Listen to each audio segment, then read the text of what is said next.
हनुमान जी का किया हुआ मंगलाचरण, हनुमान नाटक का मंगलाचरण बहुत प्यारा मंगलाचरण है। बहुत भाव से श्रवण करें मंगलाचरण। कल्याणानां निधानम, कल्याणानां निधानम, कलिमलमथनम पावनम पावनानां,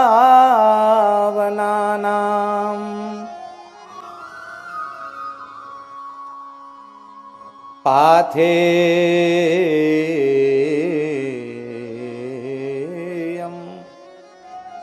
यन्मुमुक्षो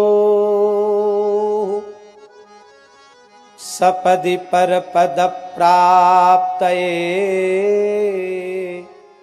प्रस्थितस्य विश्रामस्थानमेकं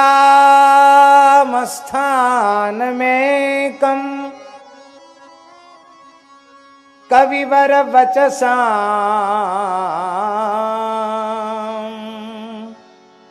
जीवनं सज्जनानां बीजं धर्मद्रुमस्य प्रभवतु भवतां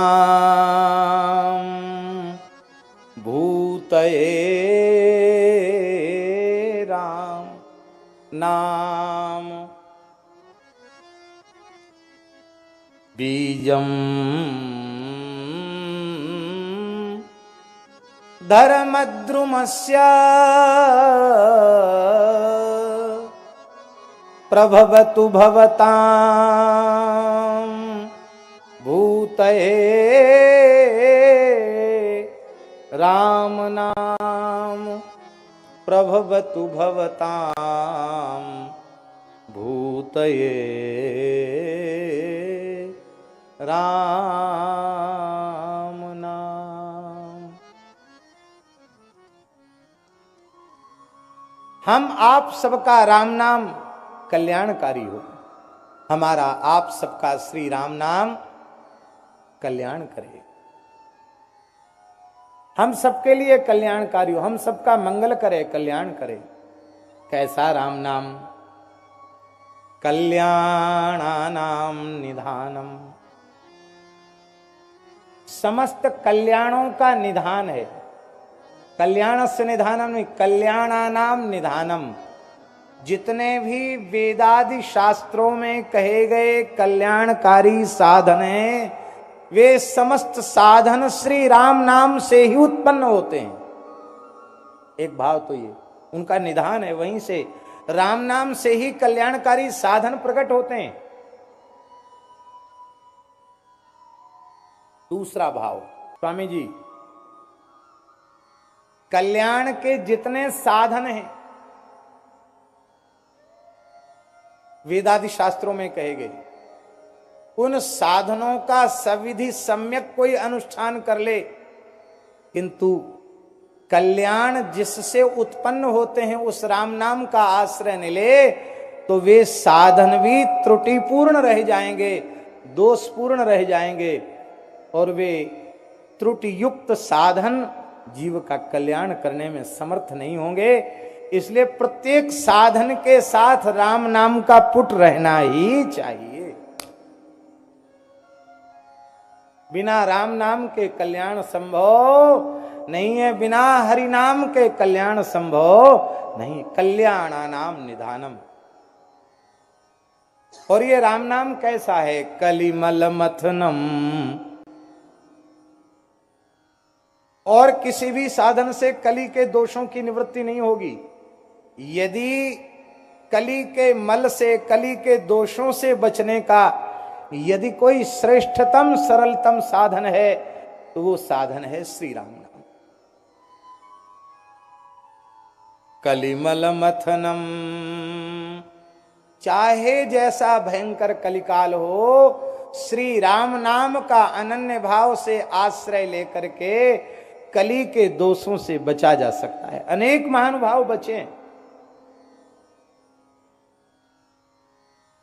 और ये कैसा है, पावनम पावना नाम, पवित्रों को भी पवित्र कर देने वाला है। कहना यह चाहिए था कि अपवित्रों को पवित्र करने वाला है, पर पवित्रों को पवित्र करने वाला, ये हनुमान जी ने कहा, इसका क्या प्रयोजन है। देखिए,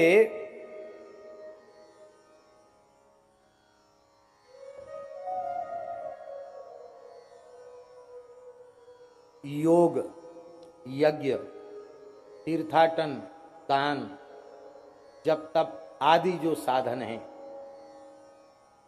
उन साधनों को करके साधक एक बार पवित्र तो हो गया, निष्पाप हो गया, किंतु दोबारा उसके जीवन में अपावनता नहीं आवेगी, इसकी कोई जिम्मेवारी, इसकी कोई गारंटी नहीं है। अजामिल सारे साधनों से युक्त था, पवित्र विप्रकुल में उसका जन्म था, वेदों का स्वाध्याय किया था, विधिवत 25 वर्ष की आयु तक ब्रह्मचर्य व्रत का पालन किया था, अग्निहोत्री ब्राह्मण था, सदाचारी ब्राह्मण था, उसकी पवित्रता में कोई संदेह नहीं था। सारे साधन थे पर राम नाम का आश्रय नहीं था, इसलिए थोड़ी देर के लिए आंख का और कान का कुसंग उसे मिला और उसी में वो श्रेष्ठ ब्राह्मण पतित हो गया। इसका मतलब है पवित्र साधनों का आश्रय लेकर जो पवित्र हो चुके हैं, उनके जीवन में भी पाप बनने की, अपवित्रता बनने की संभावना बनी रहती है, किंतु श्री राम नाम का जब कोई आश्रय लेता है तो वह पावन, परम पावन हो जाता है, उसके जीवन में अपावनता की संभावना भी नहीं रहती।